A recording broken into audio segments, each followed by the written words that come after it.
Good morning, friends. Now we are discussing module number 5. So that is sequencing in operation research.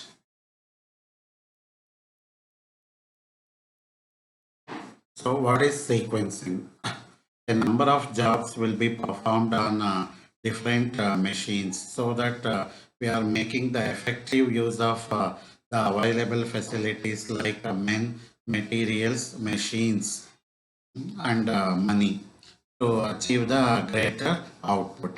So if there are n number of jobs to be performed on n number of machines, so then sequencing problem is to determine in which sequence the jobs will be performed so that the entire project will be getting completed in minimum time. So the problem is to determine the sequence in which sequence the jobs will be performed so as to minimize the total elapsed time, that is right from start of the first job to the completion of the last job.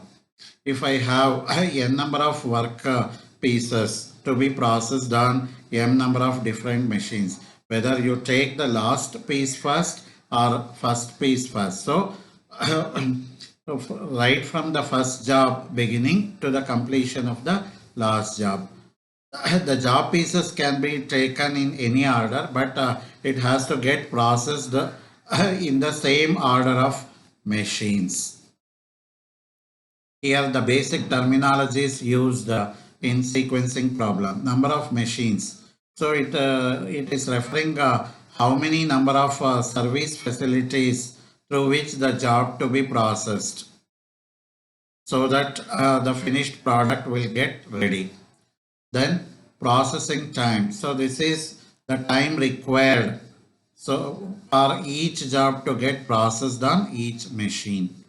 Processing order. So this is referring to the sequence in which the machines will be placed so that the job number 1 or job number n after getting completed processing on first machine, it will enter into second machine. From second machine, it enters to third machine, so on, and it gets a finished final touch on the nth machine.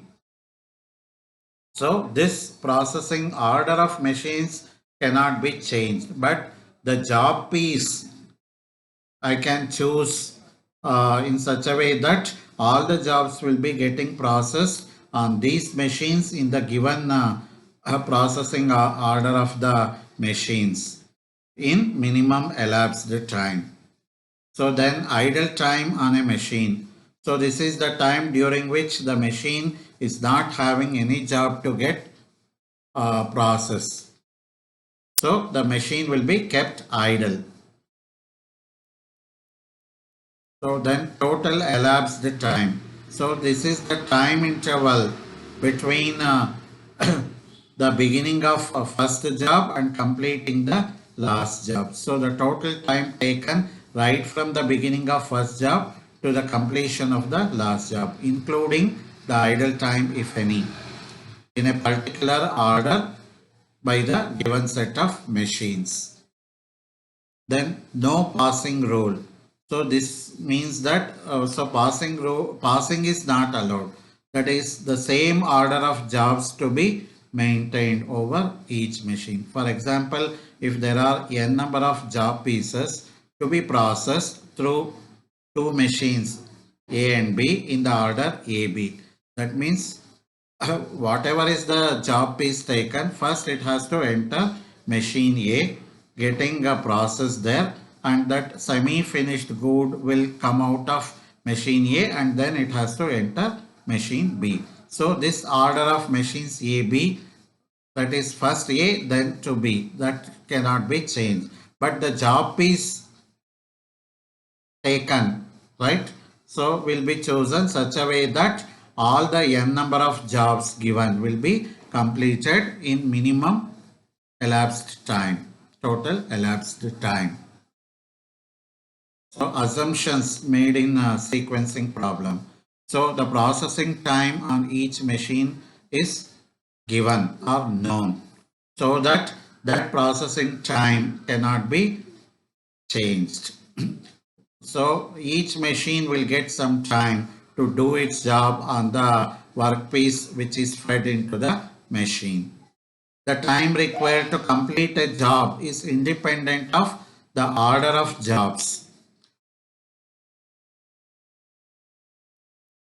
Then no machine will process more than one job simultaneously. When a job piece is getting its work done on a particular machine, that particular machine cannot be used for more than one job at that particular time. Then the time taken by each job in changing over from one machine to another is negligible. That is, once the job is done on the machine, the semi-finished product has to taken out of the machine and it has to be fed into other machines. So this time elapsed between changing over from one machine to another machine, so is very small. So and we will ignore in solving the problem. So each job once started on the machine, so cannot be removed in the middle. So it has to get its process done. Once the work gets completed, then only it will be removed out of the machine. The order of completion of job has no significance. That is, no job will be given any priority. So a job starts on the machine as soon as the job and the machine both are idle. We don't make the wasting of time unnecessarily. So if we feel that any particular job piece or any particular machine is idle, is found idle immediately, so the job will be getting done on that particular machine. Then types of job sequencing. Here n jobs are given to be processed on two machines, say A and B, that will be in the order AB. So that is, first it will be fed into machine A. Once it is done in machine A, it will be removed from A and then it will be fed into machine B. So this is n number of jobs processed on two machines. Now n number of jobs processed on three machines, say ABC, in the order ABC. That is, first the workpiece has to get processed on machine A. Then from machine A it has to enter machine B. From machine B it has to enter the third machine C. That is, this the order of machines will be ABC, whatever is the workpiece taken. This order cannot be changed. Then n number of jobs to be processed on m number of machines in the given order. So more than 3, A, B, C, D, E, F. So m number of machines. And then 2 jobs to be processed on m number of machines. There will be only 2 jobs, but it has to these 2 jobs to be processed on m number of machines in the given order. Thank you, friends.